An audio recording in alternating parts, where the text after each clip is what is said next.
الفاتحة.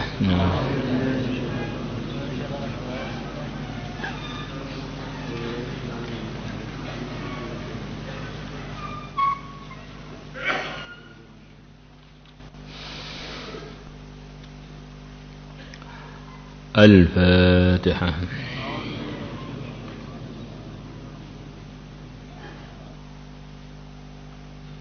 الفاتحة.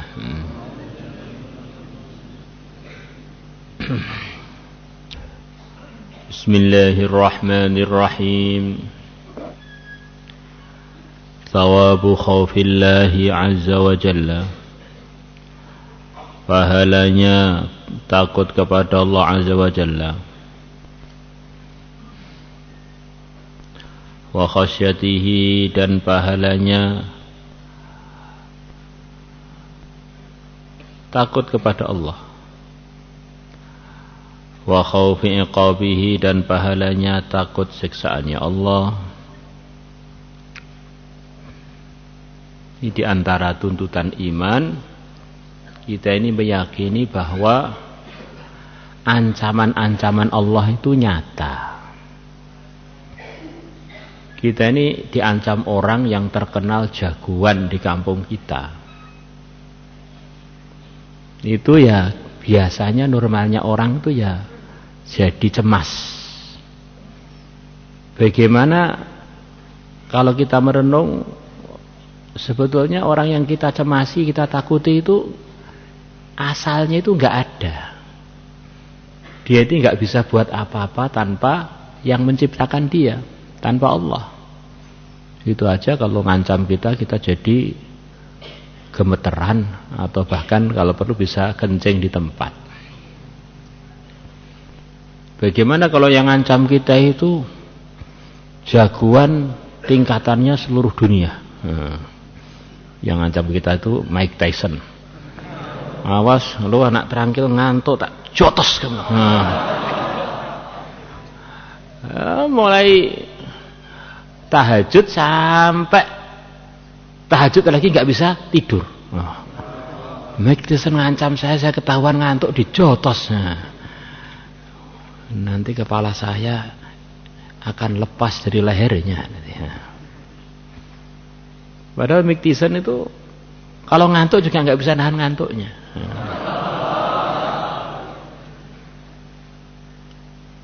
Di ancamannya Mike Tyson tuh belum tentu nyata, karena dia ini diprogram. Itu aja kita sikapnya takut kalau dia ngancam kita. Bagaimana kalau yang ngancam memang yang punya program dan yang punya segalanya?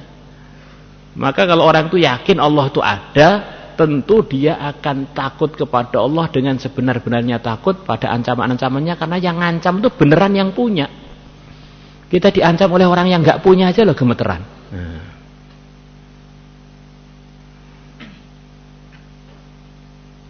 Maka orang-orang yang sudah sampai tingkat tauhid yang sempurna itu melihat ancaman makhluk itu hanya seperti ya emang nggak ada gitu. Melihat makhluk itu nggak ada, itu diadakan. Melihat singa, melihat apa itu manusia, itu tanpa Allah nggak bisa apa-apa. Menghadapi singa senyum, menghadapi pertempuran senyum, bahkan menghadapi pertempuran di bawah kelebat-kelebatnya pedang yang setiap saat nyawanya bisa lepas, dengan tenangnya dia ngantuk. Idh yughashikumun nu'as. Ini sifatnya orang-orang yang diridhoi Allah, para sahabat yang dikatakan dalam surat Anfal. Ketika telah menyelimuti kalian ngantuk, ngantuknya kapan? Di celah-celah pertempuran yang setiap detik bisa nyawa itu melayang. Para sahabat malah pada ngantuk. Tuh, menang, Masya Allah. Karena paham makhluk-makhluk yang bawa pedang di depannya itu hanya makhluk aja, gak bisa buat apa-apa. Maka ketika Dokter mengancam yang mulia Nabi besar Muhammad SAW bawa pedang, man yamna'uka minni, siapa yang bisa melindungi kamu dari serangan saya? Nabi senyum aja. Allah. Langsung tangannya Dokter gemetaran, jatuh pedangnya yang dia gunakan untuk ngancam Nabi tadi. Dalam riwayat yang lain, Duksur begitu Nabi kita mengatakan Allah, dia terkejut dan ketakutan, lari saking kencengnya larinya, nabrak pohon di situ itu sampai isi kepalanya keluar semua. Cerot, wes bablas. Nah. Jadi maka kita ini jangan kita balik. Dengan raja-raja takut, dengan pemilik senjata takut, dengan jagoan di kompleknya takut, dengan Allah nyuwantai. Nah, itu namanya kewalik. Ibaratnya seperti orang dengan semut ketakutan, ini sekedar perumpamaan. Tapi dengan ular yang berbisa, kalau kena dia langsung dia mati, malah senyum-senyum. Cah iki lorone nemen iki. Ini otaknya bukan sempurna, ini kurang 1 ember nih. Padahal kepalanya hanya segitu, kalau kurang 1 ember maksudnya nggak ada isinya sama sekali itu. Kurang saentong. Qala Allah Ta'ala telah berfirman, innamal mu'minuna, sesungguhnya orang-orang beriman. Iman yang sebenarnya, dan innama itu diantara artinya dari hasar. Di orang-orang beriman hanya orang-orang yang punya sifat-sifat yang akan disebutkan di sini. Di antaranya yang pertama, alladzina adalah orang-orang idza dzukirallah, karo Allah disebutkan wajilat maka menjadi merinding, menjadi takut, qulubuhum, hati-hati mereka. Ini di antara sifatnya orang beriman, kalau Allah disebut mereka takut hatinya itu. Lahum, bagi mereka darajatun, sekian banyak derajat, inda rabbihim, di sisi Tuhan mereka, wa maghfiratun, dan ampunan, wa rizqun karimun, dan rizki yang mulia.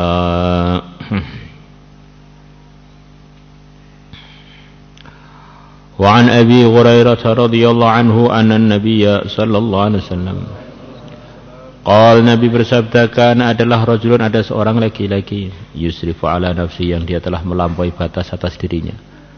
Ada seorang laki-laki yang begitu banyak pelanggarannya. Falamma hadrahul mautu, maka ketika kematian telah menghadiri dia merasa sudah mau mati. Qala li bani, maka dia bilang pada anak-anaknya, idza ana mittu, kalau aku telah mati, fahriquni.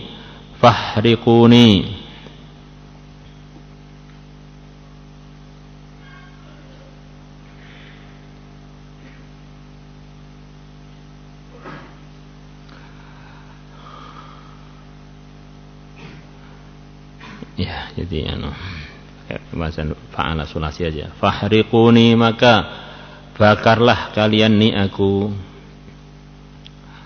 Tsummat hanuni, kemudian tumbuklah aku.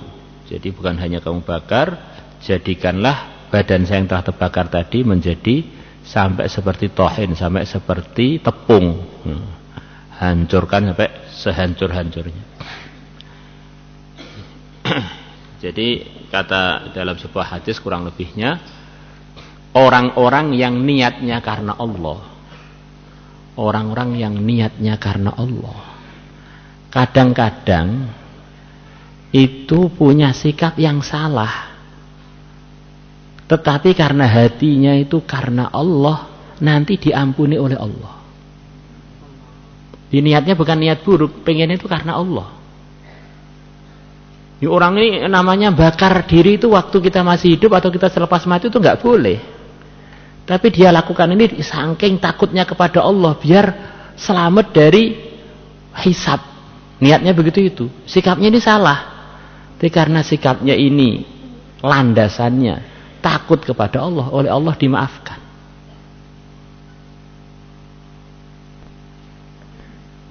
Ini contohnya banyak itu. Di antaranya ya ini.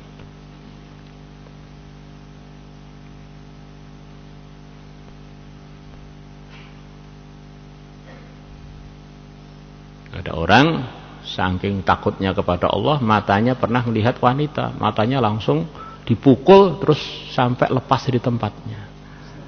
Ya itu ya salah lah. Tobat kan bisa tanpa memukul mata itu. Nah, tetapi begitu di akhirat dia bimbingkan temannya, diampuni oleh Allah walaupun salah sikap saya karena saya berbuat itu saking takutnya saya kepada Allah.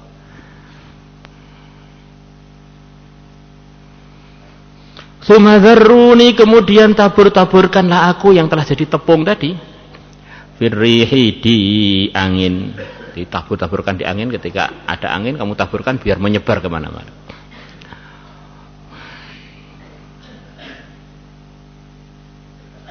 Wallahi demi Allah, la in qadarallah, sungguh kalau Allah mampu, alayya atas diriku, la yu'adzibanni, sungguh Allah akan menyiksaku adzaban siksa. Ma'adzabu ahadan, ya Allah tidak akan menyiksa dengan siksa itu seorang pun. La in qadarallahu alayya la yu'adzibanni, kalau sampai Allah mampu menangkap saya, pasti saya akan diberi siksa yang terberat yang tidak pernah Allah siksakan pada siapapun. Maka saya buat begini, harapan saya nanti sudah enggak ketangkep lagi karena sudah hancur kan badan saya. Falamma mata, maka ketika laki-laki tadi mati, fu'ila bihi dzalik, maka dikerjakan pada dia dzalika, pesan dia itu. Fa amarallahu al-ardha, maka Allah merintahkan bumi, faqala, maka Allah berfirman, ijma'i ma fiki, kumpulkanlah olehmu bumi ma fiki, perkara yang ada dalam dirimu. Maksudnya di sini ini adalah debu-debu hasil tumbuhan dari badannya orang yang telah banyak-banyak buat dosa tadi, yang telah tersebar di macam-macam tempat di bumi ini. Wa fa'alat, maka bumi mengerjakan apa yang diperintahkan Allah. Apa aja yang kaitan dengan badannya orang tadi kumpulkan oleh bumi sampai lengkap lagi. Fa idza huwa, maka ternyata laki-laki tadi qaimun, berdiri, lengkap oleh Allah, dikehendaki untuk hidup lagi, berdiri dia. Wa qala, maka Allah berfirman, ma hamalaka ala ma sana'ta, apa yang telah engkau buat, ala ma sana'ta, ma hamalaka, apa yang mendorong engkau, ala ma sana'ta, atas apa yang telah engkau buat. Qala, laki-laki tadi mengatakan, khasyatuka ya Rabbi, aku berbuat tadi karena takut kepada engkau ya Rabbi, wahai Tuhan. Au qala, au makhafatuka, atau karena takut kepada engkau. Khasyatuka, takut kepada engkau telah mendorong aku untuk berbuat tadi. Aqala makhafatuka, takut kepada engkau yang telah mendorong saya atas berbuat pesan pada anak-anakku tadi. Fa ghafara lahu, maka Allah pun mengampuni untuk laki-laki tadi.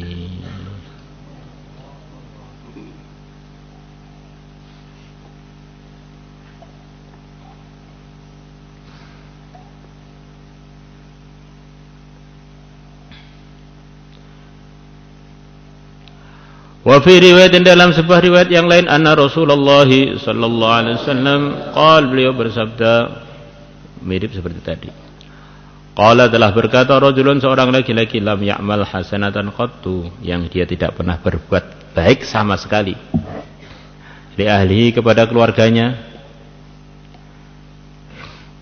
Idza mitu, kalau aku mati, faharriquni, maka bakarlah kalian ni aku. Faharraquhu, maka selepas dia mati mereka membakar jenazahnya orang tadi. Tsumma dzaru,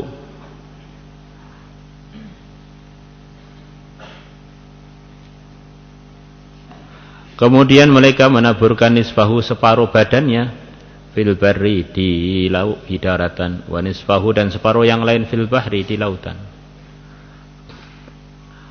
Wallahi, maka demi Allah, la in qadarallahu alaihi, sungguh kalau Allah berkuasa alaihi, atas orang tadi, kok bisa nangkep orang tadi utuh, tidak berpencaran begitu itu.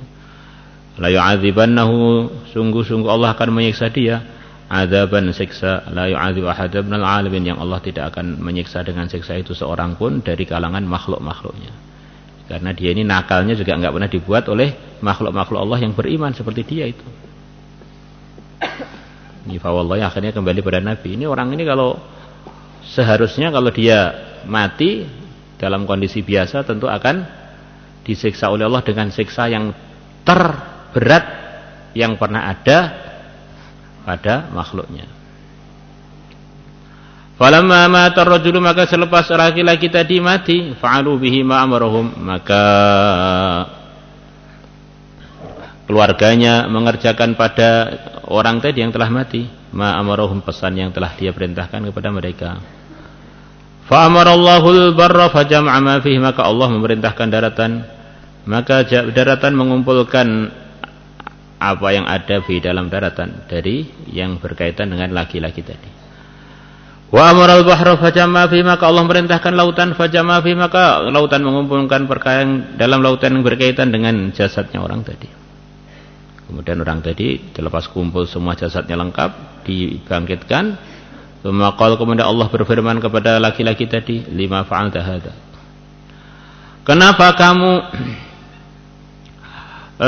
berbuat hadza, perbuatan ini? Qal, laki-laki tadi mengatakan, min khasyitaka, karena takut kepada engkau ya Rabbi, wahai Tuhanku. Wa anta alamu, sedangkan engkau lebih tahu. Wa faghfarallahu ta'ala, maka Allah mengampuni lahu untuknya. Allah.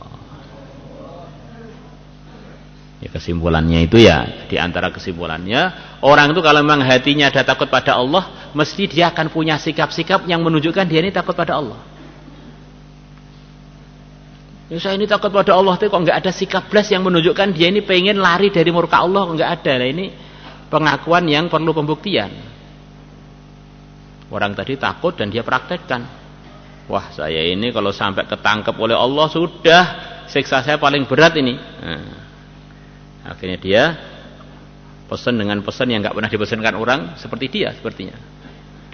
Bakarlah saya, kemudian jasad saya kamu hancurkan sampai jadi tepung, kemudian taburkan separuhnya di lautan, taburkan separuhnya di daratan.